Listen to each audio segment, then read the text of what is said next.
Primary and Secondary Purposes, Fiat and Redemption. The 28th of March 1926, Volume 19. Then, I was thinking to myself, if the true living in the supreme will contains so much good, why did my celestial Mamma, who was all will of God, not impetrate together with the longed-for Redeemer? The fiat voluntas tua on earth as it is in heaven, in order to let man return into that supreme fiat from which he came, to give back to him all the goods and the purpose for which he had been created. More so since, being all will of God, she did not have any extraneous element, therefore she possessed the very divine power, and with it she could impetrate everything. And my sweet Jesus, moving again in my interior, sighing, added, My daughter, the primary purpose of all that my Mamma did, and of all that I did in redemption, was that my fiat would reign upon earth. It would not have been decorous, nor true love, nor great magnanimity, or even less a work worthy of the God I was, if in coming into the world, I had had to, and wanted to, give to the creatures the minor thing, which was the means to be saved, and not, instead, the greater thing, which was my will, that contains not only the remedies, but all possible goods which exist in heaven and on earth, and not only salvation and sanctity, but that sanctity which raises them to the very sanctity of their Creator. Oh, if you could penetrate into each prayer, act, word, and pain of my indivisible Mamma, you would find in them the fiat which she longed for and pleaded for. If you could penetrate into each drop of my blood, into each one of my heartbeats, breaths, works and steps, sorrows and tears, you would find the fiat excelling in them, which I longed for and asked for the creatures. But while the primary purpose was the fiat, my goodness had to descend to the secondary purpose, and act almost like a teacher who, though possessing the highest sciences and being able to give noble and sublime lessons, worthy of himself, since his students are all illiterate, he must lower himself to giving lessons of ABC. In order to reach, little by little, his primary purpose of imparting the lessons of the science he possesses, to make of them as many teachers worthy of such a great teacher.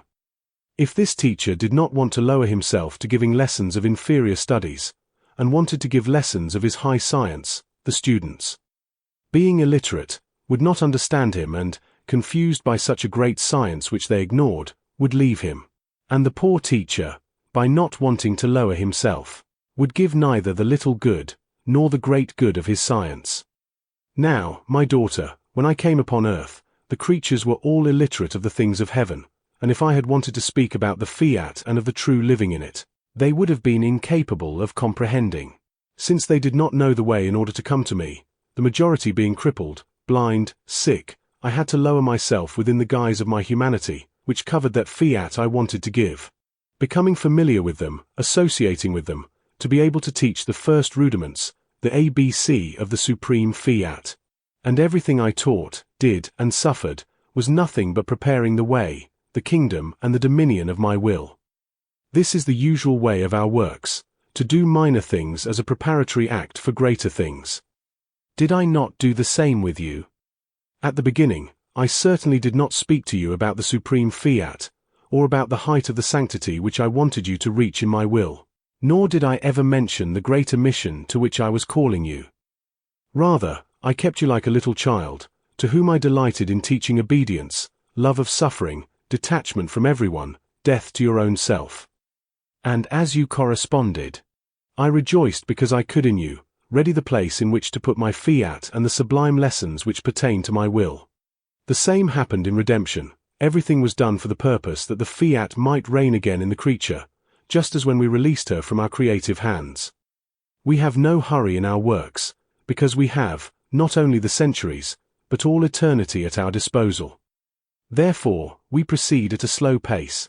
However, for our own triumph, first we prepare, and then we act. And after returning to heaven, I have the same power, as if I continued to live upon earth. My power is always the same, whether I am in heaven or on earth. Did I not call my Mamma, while being in the celestial fatherland?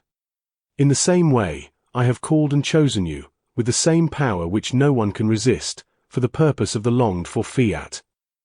Even more, I tell you that in order to obtain this, you have at your disposal greater and more important things than my beloved Mamma had. Therefore, you are happier, because she did not have a mamma, nor her works as help, in order to obtain the longed-for Redeemer. Rather, she had only the cortege of the Acts of the Prophets, of the Patriarchs, and of the good of the Old Testament, and of the great foreseen goods of the future Redeemer. You, instead, have a mamma and all of her works as help. You have the helps, the pains, the prayers, and the very life, not foreseen, but actual, of your Redeemer. There is no good or prayer which has been done, and is being done in the Church, that is not with you, to help you to obtain the longed-for fiat. Since the primary purpose of all that was done by me, by the Queen of Heaven and by all the good, was the fulfilment of my will, everything is with you, to impetrate the completion of their purpose. Therefore, be attentive, I will always be with you, and also my mamma. You will never be alone in longing for the triumph of our will.